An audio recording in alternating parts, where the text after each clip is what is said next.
حضرت اسماعیل علیہ السلام جب جوان ہوئے تو انہوں نے قبیلہ جرہم کی ایک عورت سے نکاح کیا جو مکہ میں ان کے پاس ہی رہتے تھے۔ حضرت ابراہیم علیہ السلام ایک بار اپنی بہو کے پاس تشریف لائے۔ اس وقت سیدہ ہاجرہ علیہ السلام کا انتقال ہو گیا تھا۔ انہوں نے اس سے دریافت کیا کہ اسماعیل علیہ السلام کہاں ہیں؟ تو آپ کی بہو نے جواب دیا کہ وہ شکار پر گئے ہیں۔ آپ نے میاں بیوی کے حالات کے بارے میں دریافت کیا تو اس نے کچھ اچھا ذکر نہ کیا۔ حضرت ابراہیم علیہ السلام نے فرمایا، جب اسماعیل علیہ السلام آئیں تو انہیں میرا سلام کہنا اور یہ بھی کہنا کہ اپنے دروازے کی چوکھٹ بدل دیں۔ حضرت اسماعیل علیہ السلام جب شکار سے واپس آئے تو ان کی بیوی نے جناب اسماعیل علیہ السلام کو سارا ماجرا کہہ سنایا اور انہوں نے جواب دیا کہ وہ میرے باپ ہیں اور انہوں نے کہا ہے کہ میں تجھے طلاق دے دوں، چنانچہ تم اپنے گھر چلی جاؤ۔ اس کی وجہ یہ تھی کہ جب حضرت ابراہیم علیہ السلام نے اپنی بہو سے حالات زندگی کے بارے میں پوچھا تو اس کی زبان سے حرف شکایت سنا۔ پھر حضرت ابراہیم علیہ السلام نے اندازہ کیا کہ ان کی بہو بیٹے کے لیے مناسب نہیں ہے، اسی لیے انہوں نے اسماعیل علیہ السلام کو اپنے گھر کی چوکھٹ بدلنے کا مشورہ دیا اور حضرت اسماعیل علیہ السلام نے بھی اپنے باپ کے مشورے پر عمل کیا اور اپنی زوجہ کو طلاق دے دی۔ ایک عرصہ گزرنے کے بعد ایک بار پھر حضرت ابراہیم علیہ السلام جناب اسماعیل علیہ السلام کے گھر میں داخل ہوئے اور داخل ہوتے وقت انہوں نے سلام کہا اور دریافت کیا کہ اسماعیل علیہ السلام کہاں ہیں، اور میاں بیوی کے حالات کے بارے میں پوچھا تو ان کی بہو نے اللہ کا شکر ادا کیا۔ پھر حضرت ابراہیم علیہ السلام نے اس سے فرمایا کہ جب آپ کے خاوند آئیں تو ان کو میرا سلام کہنا اور یہ بھی کہنا کہ اپنے گھر کی چوکھٹ کو برقرار رکھیں۔ پھر حضرت ابراہیم علیہ السلام ملک شام کو واپس چلے گئے۔ زمانہ گزرتا گیا اور ایک عرصے بعد وہ پھر حضرت اسماعیل علیہ السلام سے ملنے کے لیے مکہ میں تشریف آور ہوئے اور زمزم کے پاس جناب اسماعیل علیہ السلام سے ملاقات ہو گئی، جو ایک درخت کے نیچے بیٹھ کر تیر بنا رہے تھے۔ آپ کو دیکھتے ہی لپک پڑے اور وہی کیا جو ایسے موقع پر ایک باپ اپنے بیٹے کے ساتھ یا ایک بیٹا اپنے باپ کے ساتھ کرتا ہے۔ جناب ابراہیم علیہ السلام نے فرمایا، اسماعیل، اللہ تعالیٰ نے مجھے ایک حکم دیا ہے۔ حضرت اسماعیل علیہ السلام نے عرض کی، اللہ تعالیٰ نے جو حکم دیا ہے آپ اس کو بجا لائیے۔ حضرت ابراہیم علیہ السلام نے پوچھا، کیا آپ میری مدد کریں گے؟ تو حضرت اسماعیل علیہ السلام نے جواب دیا کہ میں آپ کی مدد ضرور کروں گا۔ پھر فرمایا، اللہ تعالیٰ نے مجھے حکم دیا ہے کہ میں یہاں اس کا گھر بناؤں، اور پاس ہی ایک بلند ٹیلے کی جانب اشارہ کر دیا۔ اسماعیل علیہ السلام نے کہا، میں حاضر ہوں۔ اس طرح حضرت ابراہیم علیہ السلام نے تعمیر کا کام شروع کر دیا۔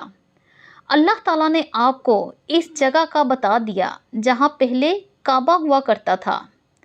اللہ تعالیٰ نے طوفان نوح میں اس کو اٹھا دیا تھا، یا وہ بھی سیلاب میں گر گیا اور اسے تعمیر کرنے والا کوئی نہیں۔ بیت اللہ کے بارے میں اہل علم کے دو قول ہیں۔ بعض کہتے ہیں کہ اللہ تعالیٰ نے طوفان نوح سے قبل اس کو اٹھا دیا تھا، اور بعض کہتے ہیں کہ اللہ نے اس کو نہیں اٹھایا تھا بلکہ دیگر مکانات کے ساتھ طوفان نوح میں یہ بھی منہدم ہو گیا تھا۔ باقی اللہ ہی بہتر جانتا ہے کہ زیادہ صحیح قول کس کا ہے۔ کھدائی کے دوران انہوں نے شیس علیہ السلام کی کھدائی کے بھی آثار دیکھے، اور کہا جاتا ہے کہ انہوں نے فرشتوں والی بنیادوں کے بھی آثار دیکھے۔ نبی اکرم صلی اللہ علیہ وسلم کے دور میں جب مکہ کے لوگوں نے کعبے کی تعمیر نئے سرے سے کی تو انہوں نے اس کی بنیادوں کو گہرا کرنا چاہا۔ وہ کھدائی کرتے ان سبز پتھروں تک پہنچ گئے جو پہاڑوں کی چوٹیوں کی طرح نظر آ رہے تھے۔ انہوں نے ان پتھر کو نکالنا چاہا۔ ان میں سے ایک شخص نے ایک پتھر نکالا تو اس کے نیچے سے اتنا نور نکلنے لگا کہ قریب تھا کہ وہ شخص اندھا ہو جاتا۔ پھر پتھر خود بخود نیچے جا گرا اور اپنی جگہ پر جم گیا۔ پھر لوگوں نے ان پتھروں کو دوبارہ ہاتھ نہ لگایا اور تعمیر شروع کر دی۔ قرآن مجید میں تعمیر کعبہ اور بیت اللہ کا تذکرہ اس طرح آیا ہے: جب ہم نے ابراہیم علیہ السلام کو بیت اللہ کے مقام میں جگہ دی اور فرمایا کہ میرے ساتھ شرک نہ کرنا اور میرے گھر کو طواف، قیام، رکوع اور سجدہ کرنے والوں کے لیے پاک رکھنا، اور فرمایا بے شک جو لوگوں کے لیے پہلا گھر تعمیر کیا گیا وہ مکہ میں ہے اور جہان والوں کے لیے برکت اور ہدایت کا ذریعہ ہے۔ اس میں واضح نشانیاں ہیں، مثلاً مقام ابراہیم، تو جو کوئی حرم میں داخل ہوگا وہ امن میں آ جائے گا۔ اور یاد کرو جب ابراہیم علیہ السلام کو اس کے پروردگار نے کئی باتوں کے ذریعے آزمایا، وہ ان میں پورے اترے، تو اللہ تعالیٰ نے فرمایا میں آپ کو تمام لوگوں کا امام بنا رہا ہوں۔ حضرت ابراہیم علیہ السلام نے کہا اے میرے پروردگار، میری اولاد میں سے بھی ایک امام بنائیں، تو اللہ تعالیٰ نے فرمایا میرا امامت کا وعدہ ظالم لوگوں کے لیے نہیں ہے۔ اور اس وقت کو یاد کرو جب ہم نے بیت اللہ کو طواف اور امن کی جگہ بنا دیا اور لوگوں نے مقام ابراہیم کو جائے نماز کی جگہ بنا لیا۔ ہم نے ابراہیم علیہ السلام کو حکم دیا کہ میرے گھر کو طواف، اعتکاف، رکوع اور سجدہ کرنے والوں کے لیے پاک رکھو۔ اور وہ وقت بھی یاد رکھو جب ابراہیم علیہ السلام نے دعا کی کہ اے میرے پروردگار، اس شہر کو امن والا بنا دے اور اس کے مومن بندوں کو پھلوں کا رزق عطا فرما۔ اور وہ وقت یاد کرو جب ابراہیم علیہ السلام اور اسماعیل علیہ السلام کعبے کی بنیادوں کو بلند کر رہے تھے اور دعا مانگ رہے تھے، جس کے بارے میں اللہ تعالیٰ نے ہمیں آگاہ کیا ہے۔ سورہ البقرہ آیت نمبر 127 تا 128۔ اور جب ابراہیم اور اسماعیل بیت اللہ کی بنیادیں اٹھا رہے تھے تو انہوں نے دعا کی اے ہمارے رب، ہم سے قبول فرما، یقیناً تو سب کی سننے والا اور سب کو جاننے والا ہے۔ اور اے ہمارے رب، ہم دونوں کو اپنا فرما بردار بنا اور ہماری نسلوں میں سے اپنی فرما بردار امت اٹھا، اور ہمیں اپنی عبادت کے طریقے بتا اور ہمیں معاف فرما۔ یقیناً تو بڑا معاف کرنے والا اور بہت رحم فرمانے والا ہے۔ اے ہمارے رب، انہی میں سے ایک رسول بھیج جو ان کو تیری آیات کی تلاوت کر کے سنائے اور انہیں کتاب و حکمت سکھائے اور انہیں پاک کرے، یقیناً تو غالب حکمت والا ہے۔ تعمیر کے دوران جب ابراہیم علیہ السلام اس مقام تک پہنچے جہاں آج حجر اسود ہے تو اللہ تعالیٰ نے جنت سے ایک سفید پتھر بھیجا۔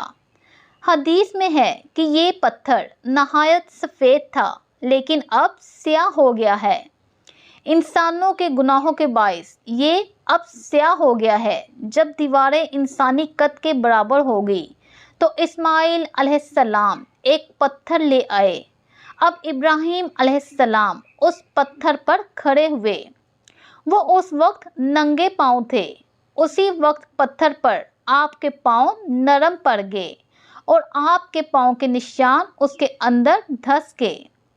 پتھر پر ان کے پیروں کے نشانات آج بھی باقی ہیں اور اسی پتھر کو آج مقام ابراہیم کہا جاتا ہے۔ پہلے یہ پتھر بیت اللہ کی دیواروں کے ساتھ رکھا گیا تھا، لیکن جب لوگ طواف کے لیے آتے تو حضرت ابراہیم علیہ السلام کے پیروں کے نشانات دیکھنے کے لیے یہاں ہجوم ہو جاتا۔ اسی طرح طواف کرنے والوں کو پریشانی ہوتی، لیکن جب حضرت عمر رضی اللہ تعالیٰ عنہ نے صحابہ کرام کے مشورے سے اس پتھر کو اس جگہ سے ہٹا کر نماز کی صفوں کے قریب کر دیا تاکہ طواف کرنے والوں کو پریشانی نہ ہو، اور یہ مقام بہت مقدس ہے۔ اللہ تعالیٰ قرآن پاک میں ارشاد فرماتے ہیں، سورہ البقرہ آیت نمبر 125، اور تم مقام ابراہیم کو نماز پڑھنے کی جگہ بناؤ۔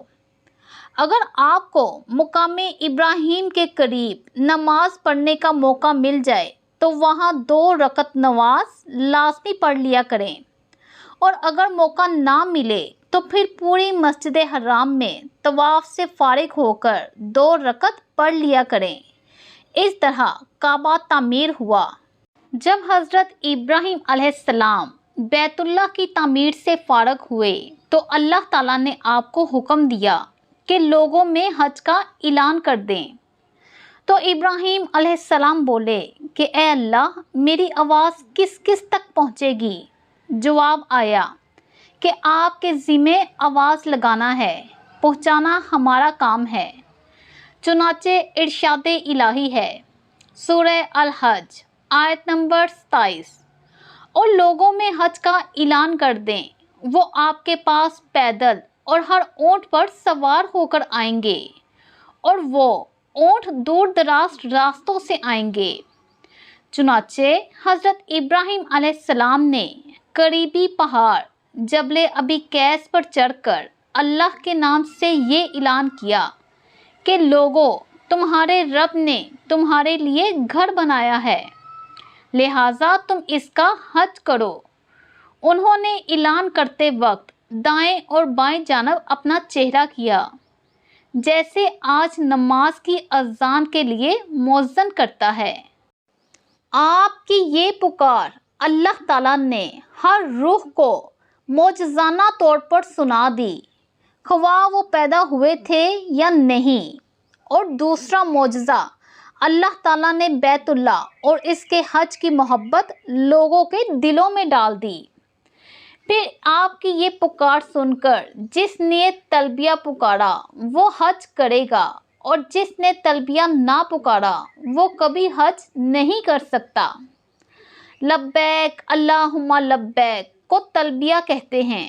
اس کا مطلب یہ ہے کہ یا اللہ، آپ کا بلانا میں بار بار قبول کرتا ہوں۔ بیت اللہ کی تعمیر کے دوران حضرت ابراہیم علیہ السلام اور حضرت اسماعیل علیہ السلام جو کہتے جا رہے تھے، اللہ تعالیٰ نے اس کے بارے میں ارشاد فرمایا ہے، سورہ البقرہ آیت نمبر 129، اے ہمارے رب، اور ان لوگوں میں انہی میں سے ایک رسول بھیج جو انہیں تیری آیات پڑھ کر سنائے، اور انہیں کتاب اور حکمت کی تعلیم دے، اور ان کا تزکیہ کرے۔